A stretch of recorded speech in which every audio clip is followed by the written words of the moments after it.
एक अफसोसनाक वाकया इस्लामाबाद में G9 मशहूर टिकटॉकर मशहूर इन्फ्लुएंसर सना यूसुफ को उसके घर में कत्ल कर दिया गया। और कत्ल करने वाला कौन था, उसका तल्लक कहाँ से था और सना यूसुफ के साथ उसका क्या तल्लक था और वो कैसे पहुंचा, सना यूसुफ को कत्ल करने के बाद वो सना यूसुफ का आईफोन अपने साथ क्यों ले गया, इस पर हम डिटेल के साथ बात करेंगे। बेसिकली ये मुलजम, ये कातल, ये एक दरिंदा नुमा शख्स, इसका तल्लक फैसलाबाद से है। इसकी एज 22 साल है और इसका नाम उमर बताया जा रहा है। इसका फादर एक रिटायर्ड 16 ग्रेड का एक हुकूमती ऑफिसर था, क्योंकि अभी वो रिटायर हो चुका है। इसकी जो तालीम है, एजुकेशन है, ये मैट्रिक पास है। इसकी माश का जरिया, इसका रोजगार इसके पास कोई नहीं, फिलहाल ये रोजगार तो फारिग था।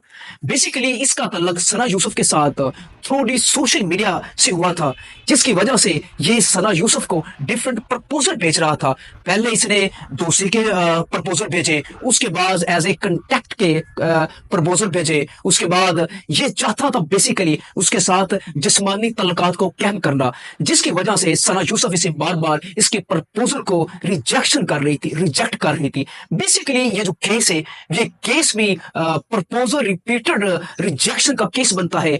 और इसके बाद ये जो शख्स, इसने मुकम्मल मनसूबाबंदी के साथ, प्लानिंग के साथ, जिस तरह से 29 जून को जब सना यूसुफ की सालगिरह थी और इसने मैनी अटेम्प्टेड कई बार इसने कोशिश की कि सना यूसुफ के साथ इसका राब्ता हो सके, लेकिन सना यूसुफ बार बार इसे राब्ता करने की, इसे मिलने का रिजेक्ट कर रही थी। फिर इसने ये मनसूबा बनाया। 2 जून को इसने मोटरसाइकिल पर, ये फैसलाबाद से आता है और अपने साथ ये गन पिस्तौल लेकर आता है और मोटरसाइकिल को एक दूसरी साइड पर खड़ा करता है। और फिर जब सना यूसुफ के जो फैमिली मेंबर होते हैं वो बाजार चले जाते हैं, बाजार जाने के बाद ये दरिंदा नुमा शख्स घर में एंट्री करता है और एंट्री के बाद ये सना यूसुफ को कत्ल कर देता है। बेसिकली ये पूरी दास्तान है।